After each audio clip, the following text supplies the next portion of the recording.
This is the Washington Times front page for Tuesday, March 26, 2024. Thanks for joining us. I'm George Gerbo.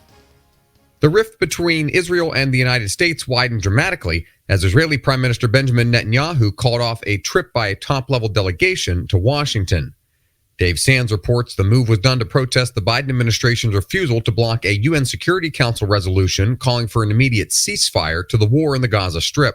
The resolution passed on a 14-0 vote. Netanyahu said the delegation was called back because the Biden administration was retreating from its position that any ceasefire resolution must include language demanding the release of an estimated 100 hostages taken by Hamas. The delegation had been dispatched for senior-level talks on U.S. and Israeli differences over a looming Israeli military attack on Hamas forces in the southern Gaza city of Rafah. A New York appeals court ruled that former President Trump can post a $175 million bond against a civil judgment for business fraud, a much lower total than previously required. Tom Howell and Kerry Pickett report the five-judge panel of the appeals court significantly cut the bond from $464 million to a more manageable amount, as Trump claimed to struggle to find that much money.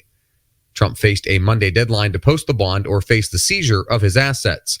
The appellate decision made the situation more manageable, though Trump said he wanted to use presidential campaign funds to pay it, a likely campaign finance violation. New York Republicans claim State Attorney General Letitia James has a vendetta against Trump and that Democrats are using state courts for political retribution. The court-mandated monitor overseeing the Trump organization's activities will remain in place. The race to determine which Democrat will likely face off against Republican Larry Hogan for Maryland's open Senate seat is quickly escalating. Ramsey Touchberry reports Prince George's County Executive Angela Alsobrooks is gaining ground in polls against Representative David Trone after Trone used the term jigaboo instead of bugaboo at a congressional hearing. Hogan's 11th hour entry in the race to replace Democratic Senator Ben Cardin has made it one of the nation's most competitive as Senate Democrats fight to maintain their one-seat majority. A Washington Post University of Maryland survey last week showed Alsobrooks narrowing Trone's double-digit lead to a 7 percentage point split, trailing 34 to 27. And finally, the number of abortion pills that advocacy groups sent women by mail or outside formal medical settings surged during the 6 months after the Supreme Court overturned Roe v. Wade. Sean Salai reports a study in the Journal of the American Medical Association found the number of provisions for self-managed abortions increased by nearly 28,000 over what was projected based on trends before the ruling.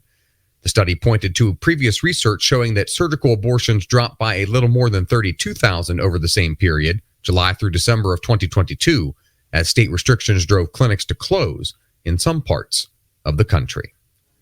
Find all today's front page stories at WashingtonTimes.com/front page or on the Washington Times app, and find us wherever you get your podcasts.